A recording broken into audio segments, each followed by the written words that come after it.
Մենք ներքաղաքական առումով ունենք ունիկալ իրավիճակ։ Նայեք, ես չեմ հիշում Հայաստանի պատմության մեջ երբևէ որևէ ընտրություններ, որտեղ ընդհանրապես նախընտրական պայքարի ժամանակ հարցեր լինեին հետևյալ բովանդակությամբ. Արարատ թե Արագած, ընդհանրապես երբեք խոսք չի գնացել ազգային ինքնությունը պաշտպանելու մասին, երբեք խոսք չի գնացել եկեղեցու միասնությունը պաշտպանելու մասին։ Սա վիճակը իսկապես կարող է թվալ հետարօրինակ է, բայց նաև ունիկալ է։ Եվ իսկապես ամբողջ ընդդիմադիր դաշտում, երբ դիտում ես մարդկանց հարցազրույցները, ֆունդամենտալ հարցերի շուրջ տարբեր բևեռներում գտնվող, տարբեր հայացքների իրար հետ լավ կամ վատ հարաբերություններ ունեցող մարդկանց մոտ խոսույթը գրեթե նույնն է։ Դարձրեք ուշադրություն այդ հանգամանքին։ Սա ինչ է նշանակում ընդդիմադիր հատվածի համար։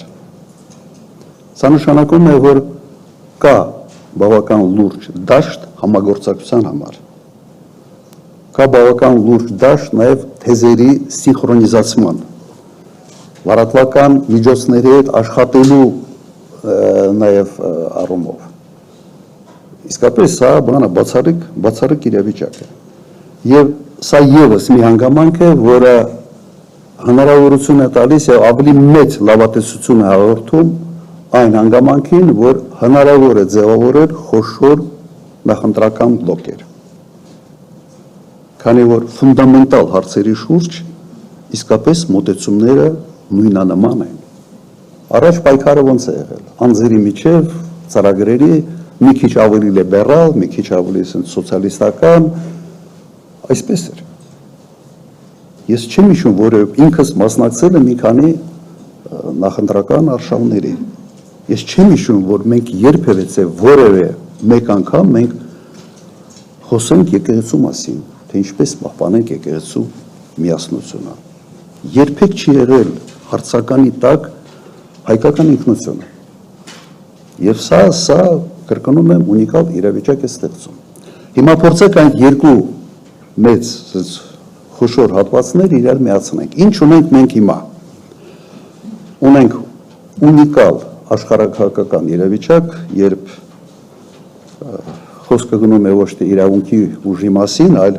ուժի իրավունքի մասին եւ ուժը միջազգային հարաբերություններում լեգիտիմացնում է ամեն ինչ։ Եվ մյուս կողմից ունենք ունիկալ ներքաղաքական իրավիճակ,